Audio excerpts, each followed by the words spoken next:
warm welcome once again. Welcome to Passageway. I'm Kim Cabron. In today's talk, we'll be talking about Proverbs chapter 5, verses 15 to 23. The thirst we all have. Everyone lives with a kind of inner thirst, a longing for love, satisfaction, intimacy, and fulfillment. We try to quench it in different ways: relationships, success, pleasure, attention. But not every water source is clean. Some satisfy for a moment, but poison over time.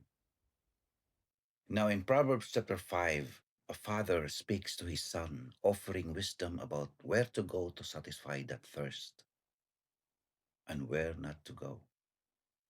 This is not just about marriage, it's about discipline, desire, and direction in life. Now, God's designed a personal well. In chapter 5, verses 15 to 17, it says, drink water from your own cistern, running water from your own well. A picture of ownership and intimacy. In ancient culture, water wasn't optional, it was survival. A personal well meant security, provision, and life. To drink from your own well is to honor what belongs to you, what God has entrusted to you, not just restriction, but protection.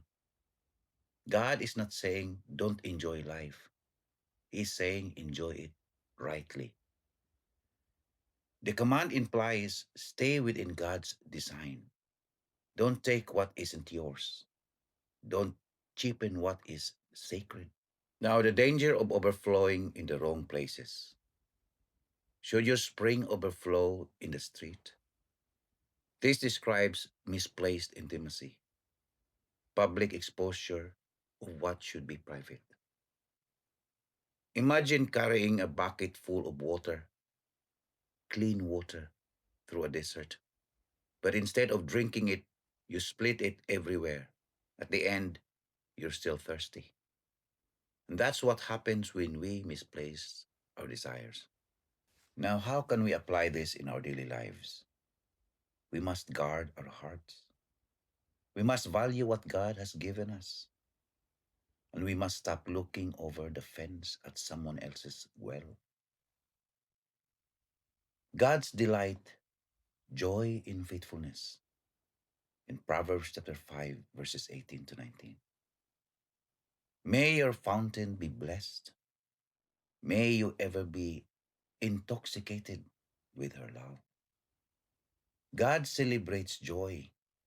This passage is surprisingly joyful and passionate. Rejoice, blessed, intoxicated. God designed love not just for duty, but for delight. Now, faithfulness is not boring. The world often says commitment kills excitement. Freedom is found in variety. But scripture says the opposite. Deep joy comes from depth, not variety. Fulfillment comes from commitment, not constant change. Now, the power of lifelong love, wife of your youth, reminds us love matures over time. Shared history deepens connection, and faithfulness builds something casual relationship never can illustrate. A shallow stream makes noise, but deep river runs strong and steady. Casual relationship may be exciting, but covenant love is sustaining. Now, how can we apply this in our lives? Invest in your relationships. Don't neglect what should be matured. Choose appreciation over comparison. Now, in chapter 5, verses 20 to 21, there's this deception of temptation. It says, why? Embrace the bosom of a wayward woman. Sin always starts with a question. Why would you? Now, temptation often begins with curiosity. dissatisfaction, justification. It whispers, you deserve this. No one will know. It's not that serious. But God sees clearly, for what your ways are in full view of the Lord. This is not meant to terrify, but to awaken awareness. We put ourselves into something real, that God sees what others don't, that nothing is hidden from Him. Every step matters, private choices, public consequences. What begins in secret eventually affects families, damages trust, alters lives.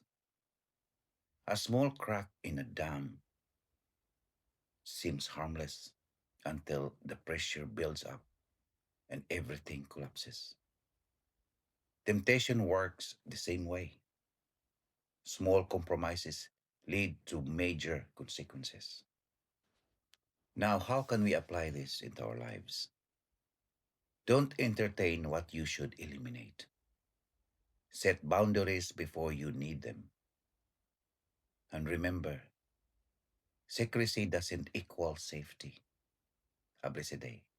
Thank you for watching. See you in the next video.